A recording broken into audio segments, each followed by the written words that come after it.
안녕하십니까. 문영철 치유연구소 5번째 영상, 암세포 증식 전이 차단하는 법 영상을 촬영합니다.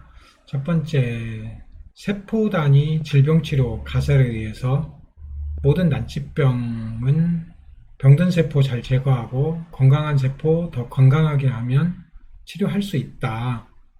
그런 원리에 대해서 첫 영상에서, 두 번째 영상으로 이제 치매가 실제로 나아지고 있는 과정을 설명을 했고요. 세 번째로는 장루수, 모든 난치병 치료의 시작 장루수 치료, 크론병, 장에 염증이 있는 질환들 치료법 했고요. 네 번째로는 암세포 굶겨 죽이는 4가지 방법, 암세포 굶기기 치료법을 했어요. 오늘은 암세포가 증식 전이 되는 것을 어떻게 차단할 것인가. 암세포는 이제 정상세포보다 훨씬 약하다고 그랬잖아요. 탄수화물은 암세포의 밥이다. 그래서 이 암세포의 밥인 탄수화물을 끊고 우리는 살 수 있다. 그리고 탄수화물 대신 음식 항암제, 케톤체, 베타이드로 뷰티레이트라고 하는 음식 에너지로 살 수 있다. 이렇게 말했잖아요.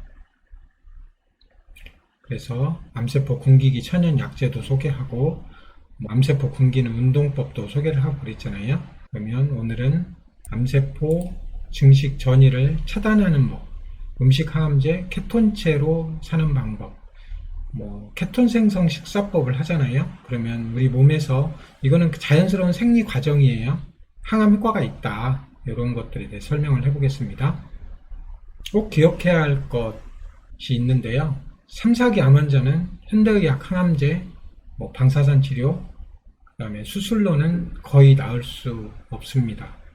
그리고 위드 코로나 하듯이 위드 암세포, 리빙 위드 캔서, 암세포와 함께 살기는 음식 항암제, 베타 하이드로 뷰티레이트, 케톤체로 가능하다. 그리고 케톤체 식사법을 하면 자동으로 암세포는 굶는다. 이 3가지를 꼭 기억을 하세요. 이런 것들이 좀 급하죠. 식도암으로 지금 실제로 이 환자가 한 명 있어가지고 지금 이 식사법을 이제 케톤 생성 식사법을 하기로 이제 거의 했거든요. 암세포 굶기기 4가지 탄수화물을 완전 차단한 2단계법으로 완전 차단하고 간헐적 단식 소식하고, 다행히 지금 그분은 조금 체중이 있어서 이런 것들이 가능할 것 같고요. 그 다음에 포도당 수송체를 차단하는 천연약제 차로 제공할 예정이에요.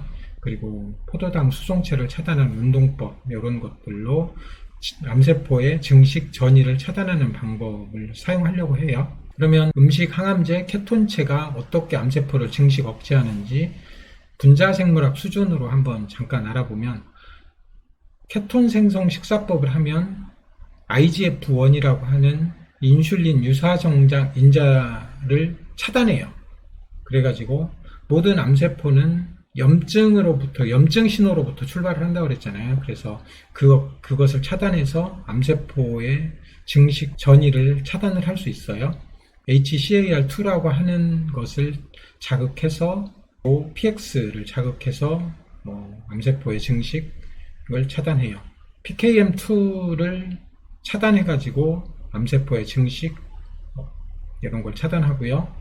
당연히 미토콘드리아에서 만들어내는 활성산소를 억제를 해가지고 암세포의 증식, 성장을 차단을 하거든요. 이렇게 케톤체는 명백하게 음식 항암제라고 할 수 있고 항암 효과가 있어요. 정말 좋은 방법인데 이 케톤체 만드는 과정이 좀 어려워서 사실은 사람들이 잘 안 하고 있는데 해야죠. 하면 살 수 있습니다. 리빙 위드 캔서 가능합니다. 베타이드로 뷰티레이트가 다른 데도 효과 있어요. 도파민, 세로토닌, 행복 호르몬도 분비하고요. 그래서 감정 조절이 잘 안 되는 사람들도 이렇게 설탕 음료수, 빵, 과자 끊고 이렇게 하면 감정 조절도 잘 되고요. 그 다음에 수면 호르몬, 멜라토닌도 잘 분비되고 성장 호르몬도 잘 분비되고 뉴로 프로텍션, 신경 보호 기능도 있어가지고 치매 파킨슨 환자도 이제 잘 안 낫는 경우는 여기까지 가야 될 거라고 생각하고, 뭐 간염도 치료할 수 있고, 그래서 이 베타하이드로뷰티레이트가 무슨 효과가 있는지는 다른 영상 한번 촬영해 볼까 생각 중입니다. 그러면 암세포 증식을 억제하는데 좋은 에너지원으로 지방이 있다. 뭐 불포화 지방, 그 다음에 오메가3가 굉장히 많은 생들기름, 그리고 오메가3 지방산을 추출하는 생선기름, 오리기름, 돼지기름, 라드, 닭고기기름, 올리브유, 이런 것들이 아주 좋은 에너지원이다. 앞에서 한번 설명했잖아요. 지방은 1g당 9kcal가 나오고, 그 다음에 단백질 탄수화물은 4kcal가 나오니까 진짜 좋은 에너지원이죠, 지방은. 근데 많은 사람들이 지방이 안 좋다, 지방을 끊고 있죠. 오히려 현대의학은 이 케톤 대사로 살았을 때 베타하이드로뷰티레이트를 에너지원으로 살 때 얼마나 많은 질환을 치료할 수 있는지 연구가 쏟아져 나오고 있는데, 기존의 지식과 많이 충돌할 거라는 거 알지만 여러분들은 정말 최신 지식을 지금 습득하고 있는 거라 생각하시고요. 한번 해보시면 좋을 것 같아요. 그러면 항암 케톤체 베타하이드로뷰티레이트를 어떻게 생성할까요? 라고 말하는데, 일단 탄수화물을 1단계, 2단계가 있다고 그랬잖아요. 그런데 2단계까지 끊어요. 예를 들어 식도가 곧 막히고 있고 뭐 사기암이다 그러면 완벽하게 금식을 해서 지금 이 방법을 쓰면 좋을 것 같아요. 그리고 좋은 지방 주로 에너지원으로 써요. 거의 탄수화물을 금식을 하고, 제가 4년 동안 이렇게 살았다고 그랬잖아요. 가능해요. 충분히. 굉장히 건강해요. 잠도 잘 오고 근력도 좋고 좋은 점이 많아요. 탄수화물을 금식하고 3일이 지나면 지금 여기 보면 이제 포도당 수치가, 이건 미리몰 단위여 가지고 이걸 환산하면 한 110 정도에서 이제 일주일 정도 지나면 60 정도로 이렇게 떨어지고, 대신 이제 케톤이 에너지원이 되는 거죠. 이렇게 0에서 거의 0에서 이렇게 쭉 올라가는 거죠. 일주일 만에. 그럼 3.5, 4, 요 정도 단위까지 올리면 이게 이제 좋은 에너지원이 된다는 거예요. 그런데 놀랍게도 음식 항암제로 작동을 한다, 이런 뜻인 거거든요. 그러면 포도당 대사에서 케톤 대사로 바뀌잖아요. 그러면 이제 케톤 대사로 살면서 감기 증상이 걸린다, 이런 뜻이거든요. 케토플루 증상이 와요. 약간 머리가 띵 하고요. 그 다음에 몸이 아파요, 여기저기. 저 같은 경우는 이렇게 목이 잠겨요. 마치 감기 걸린 것처럼 목이 잠겨요. 저는 이거를 명현 반응이라고 이렇게 표현하고 싶은데요.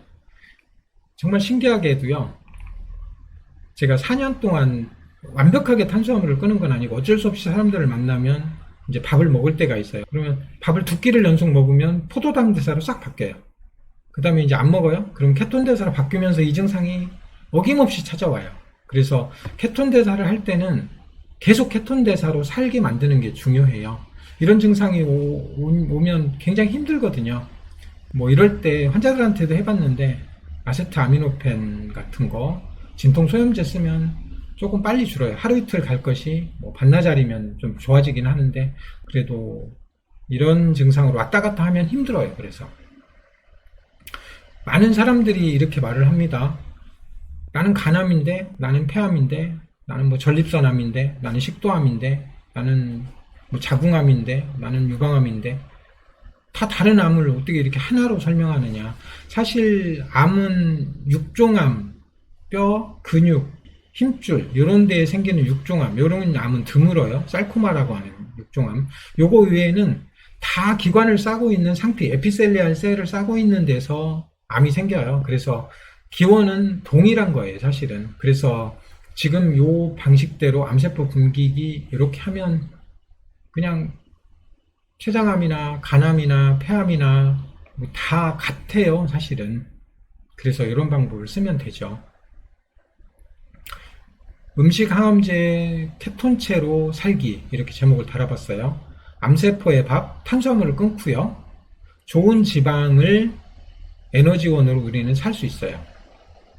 세포단위 질병 가설로 거의 난치병을 치료할 수 있다고 제안하는, 뭐 치매를 실제로 치료하는 영상 촬영해서 보여드렸잖아요. 치료하고 있는 과정도 보여드렸고, 아주 유명한 가수의 아버지도 제가 치료해서 이미 갔는데 여전히 아직도 기억력이 좋고 건강하다는 회신도 받았고요.